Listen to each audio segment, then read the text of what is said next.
So what now? What do we do in terms of ensuring that women are able to leverage and to take advantage of the opportunities inherent in the Afcfta?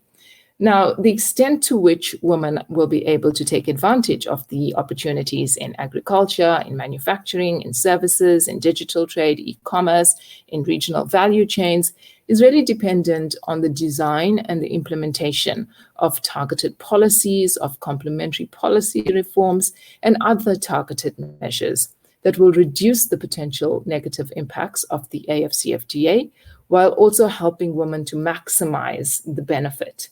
Taking advantage of opportunities under the Afcfta will also require removing trade barriers that impede women's access to regional markets and improve women's access to finance in digital technology, in education and training, and so on. And as we go and proceed through the course, you too will be contributing to what you think would be able to address these barriers and enhance women's abilities to leverage the opportunities of the Afcfta. Of particular importance will be a gender-sensitive trade facilitation agenda that removes gender-specific barriers to trade and enhances economic empowerment opportunities. Because ultimately, participants, we want gender equitable. That means equal. We want equal trade opportunities in the Afcfta. We don't want one particular sex to have an advantage over the other. When we talk about a gender-sensitive trade facilitation, we're talking about maybe paying particular attention to the challenges that women confront because women are particularly disadvantaged by these challenges. And we're going to learn more about that, and we're going to unpack what those are in further detail. I'm going to talk to you about what the findings of the literature are telling us, and you're going to look at that in more detail. But again, you're going to bring it back home. What is the situation confronting women in their various groups, in various subsectors in your country? Now, to inform the design of gender-responsive Afcfta policy and complementary measures, it will be necessary to understand, as I said, how Afcfta implementation could affect women in their various roles. Now, the following sections are going to expand on the opportunities and risks inherent in Afcfta implementation.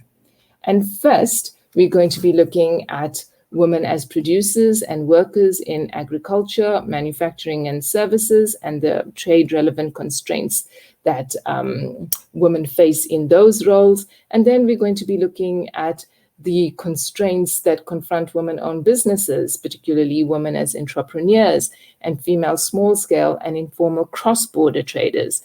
And once again, we're going to place emphasis on the trade-relevant constraints confronting women in those roles.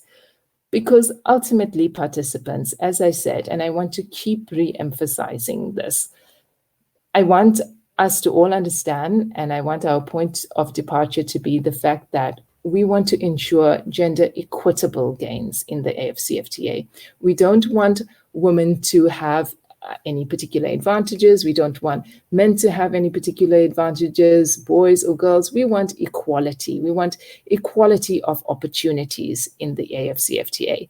And that's why it's so important for us to engage on what these constraints are, on what these inequalities are, to understand them so that we address them in policies, in interventions, and in other targeted actions. Because ensuring gender equitable gains in the Afcfta is only possible through the design and implementation of targeted complementary policy reforms and trade facilitation measures that address gender-specific constraints confronting women in Afcfta implementation. And why are we talking about gender-specific constraints confronting women particularly? It's because of the gender inequalities that women confront in their respective roles as entrepreneurs, as small-scale traders, as informal cross-border traders, as producers, as workers, which as I said again, does not minimize, it does not reduce the importance of the obstacles that men confront. But we're looking at what the data tells us. We're looking at what the evidence-based analysis reveals. And this is that women do confront specific inequalities, prevailing, glaring inequalities in these various sectors. And if we want to ensure gender equitable gains, if we want to ensure equality of opportunities for African men and women in the Afcfta, it's going to be necessary for us to address in policies and in other targeted intervention the various forms of gender inequalities, and in this case, that confront women in these various sectors. So we go to the next slide. Now, the next slide is entitled How Afcfta Implementation Could Affect Women, Workers and Producers in the Agricultural Sector. Now, when we look at Afcfta opportunities, we see that agriculture is the backbone of the African economy, with women representing about 50% of the labor force in this sector. Women are active across and along the agricultural value chain in various roles, as farmers, as livestock breeders, as processors, traders, workers, entrepreneurs, and consumers. At the same time, women are delivering on their caretaking responsibilities as head, very often as head of female-headed households, and to the extended family. Women are also predominant labor providers in agribusiness and agro-industries and manage agribusiness enterprises. They are also primarily active within the subsistence sector and tend to dominate local markets and retail sales. Now, the Afcfta provides expanded opportunities for exports and stimulates demand for intra-African imports. Now, that provides opportunities for small-scale, or it could provide opportunities, particularly for small-scale agricultural producers to sell to African agro-businesses and to provide inputs for agro-manufacturing if they have the necessary resources and are adequately connected to value chains. Now, the gains are expected to be particularly largest, and we look at ECA modeling forecasts, and I'd like to suggest that you also look at the readings to understand this in more detail. And when you look at modeling estimates, they tell us that gains are expected to be the largest in intra-African exports in industrial goods, but intra-African exports of agriculture and food products are also forecast to increase. Now, Economic Commission of Africa estimate gains of 20 to 35%, or 10 to 17 billion, particularly for export of meat markets, milk and dairy products, sugar, beverages, tobacco, vegetables, fruits, nuts, paddy rice, and processed rice. So we see that under the Afcfta, those opportunities are inherent. There have been modeling forecasts that clarify and provide how this will be. And I encourage you to read that, both the reports from the Economic Commission for Africa and the new World Bank Group report on the Afcfta distributional effects also has more analysis on that. We also see particularly strong advantages of Afcfta implementation insofar as it relates to regional agricultural value chains that can support inclusive economic development and help to drive continental integration in the following ways: through efficiency gains in production and by supporting African enterprises to move along to global value chains. But notwithstanding these opportunities, agricultural trade liberalization also brings challenges and associated risks. Now, participants' trade in agricultural commodities does take place in a very complex and complicated environment. And we're going to talk a little bit about that further. Now, when we look at what the Afcfta risks are, and there are risks, insofar as there are opportunities, there are risks. But it's important for us to be aware of those risks, to be cognizant, and to ensure that corresponding policies, interventions, our actions, both on the domestic level in collaboration with other development partners, takes into account and responds to potential risks. Now, when we look at how Afcfta risks could impact on women, we see that typically, although not exclusively, women are engaged as primary providers of household food production and consumption, whereas men focus their activities on export-oriented commercial or cash crop production. And again, at an anecdotal level, what is the situation in your country? I'd like you to reflect on that, because it's important when we make the link to Afcfta and the potential risks that it has for women, and particularly as small-scale producers and farmers. The crops that and the type of farming that women engage in is particularly important to understand. Now, in the context of the Afcfta, agricultural production in some African countries may be displaced by imports from others or new trading patterns.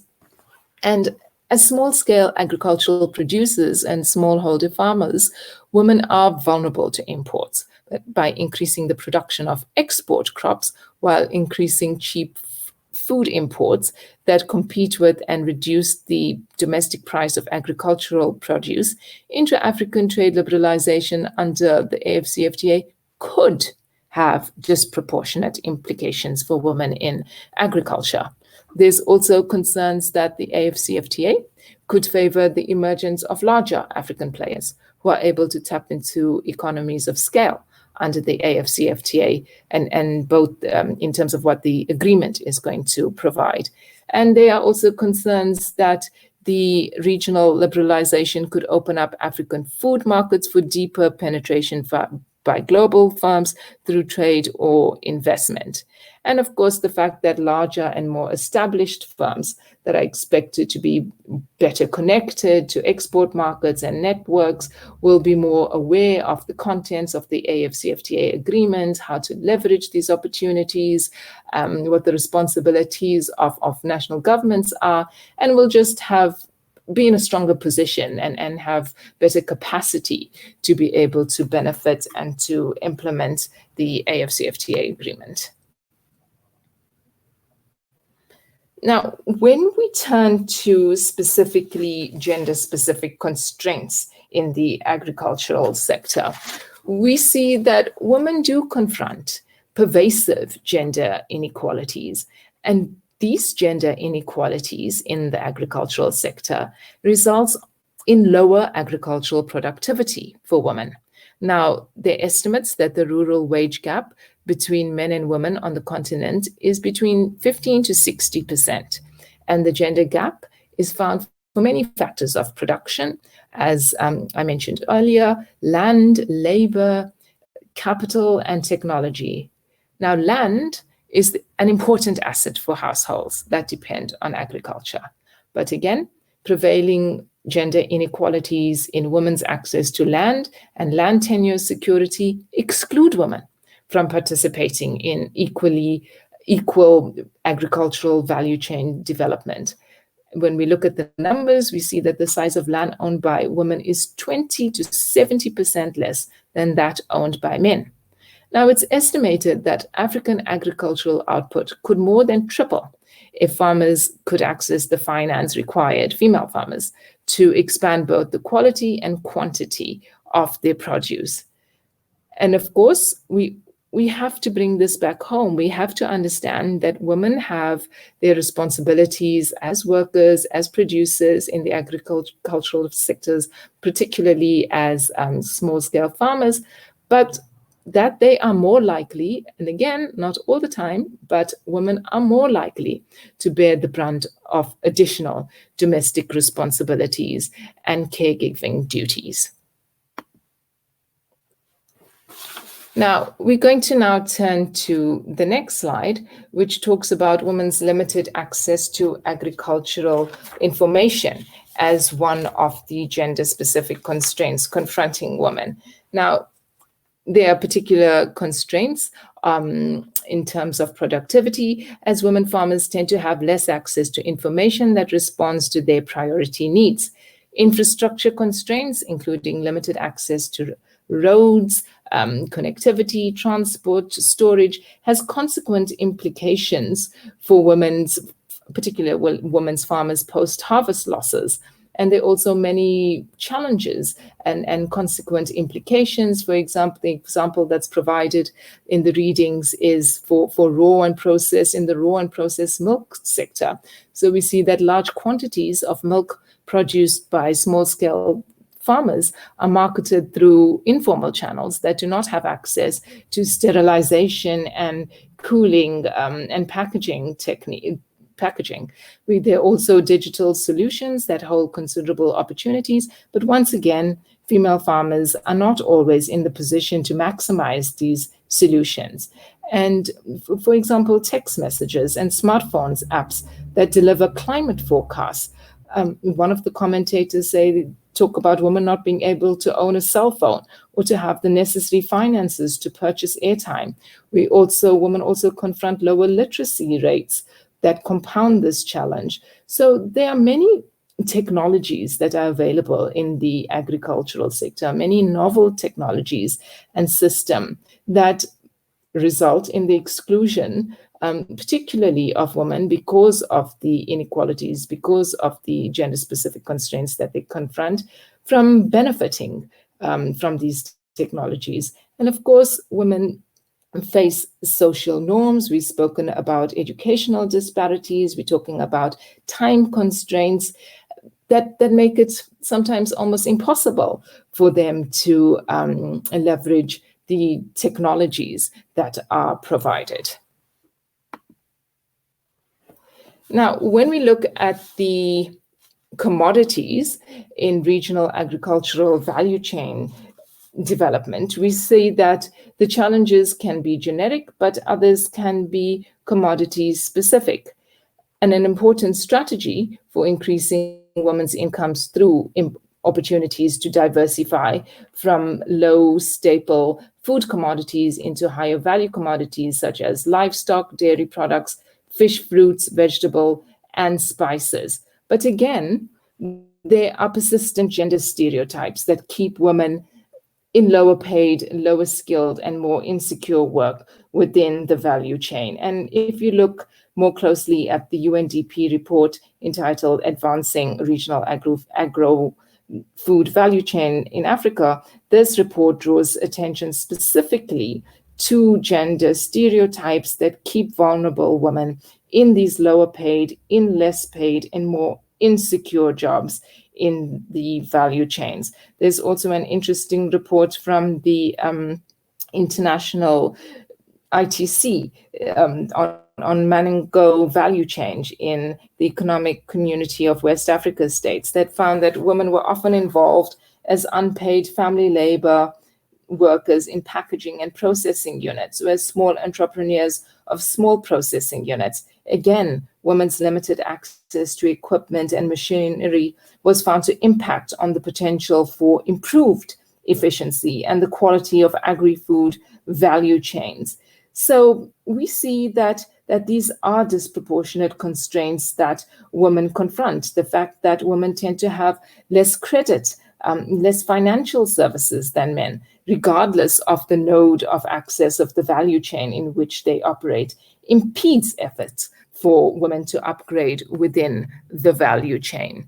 And we look at this interesting study on Niger that found that most women lacked the requisite skills and knowledge of product packaging and marketing that further limits their participation to the lowest nodes of the value chain. And of course, we spoke about the skills, we spoke about new technologies and systems that may result in women's exclusion from these value chains. So it's particularly important, participants, for policies, for complementary measures to address and to take into account what these educational disparities are, what the social norms are, what cultural norms dictate.